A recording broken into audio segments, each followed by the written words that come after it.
Si on pouvait revoir des moments de notre vie, comment vous réagirez? Moi personnellement, je serais ému. Ému car je me verrais au naturel et aussi de rien de revoir ces moments, ça me rendra nostalgique. Et il y a un film qui a pris des souvenirs et une caméra pour en faire un film. Et ce film en question, c'est Play.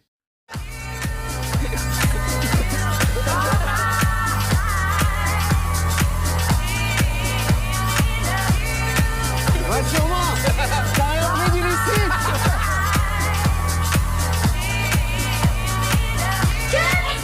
Arrête de filmer, s'il te plaît.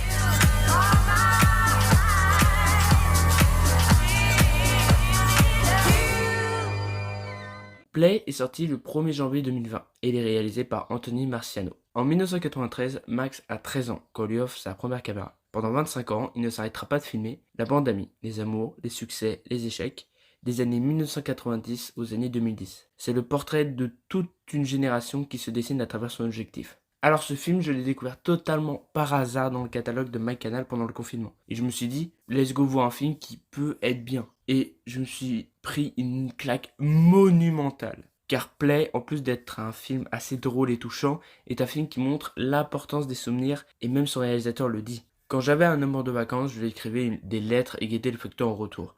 J'attendais que le téléphone sonne et que ma mère décroche le combiné avant de me le passer. Sans dire que c'était mieux avant, c'est quelque chose de sentimental qui m'a donné envie de revivre ces moments et de me remettre dans les états dans lesquels j'étais à cet âge-là. Je ne voulais pas mettre en scène cette époque révolue, mais la revivre. Et la seule façon d'y arriver, c'est de fabriquer des faux rushs.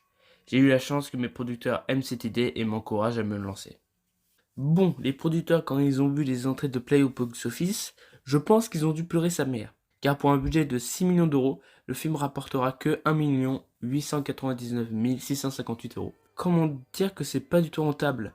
Mais ça, on s'en fout, car le film est acclamé par la critique avec une note de 4,5 sur Allociné pour les notes presse et spectateurs. Un parti pris incroyable, celui de faire un film à partir de vidéos amateurs réalisées par le personnage principal depuis son enfance. L'idée fait sourire au début, puis inquiète sur la longueur, mais la magie opère grâce à l'authenticité des acteurs. L'humour omniprésent et la sensibilité du récit, un film drôle et poétique à voir absolument.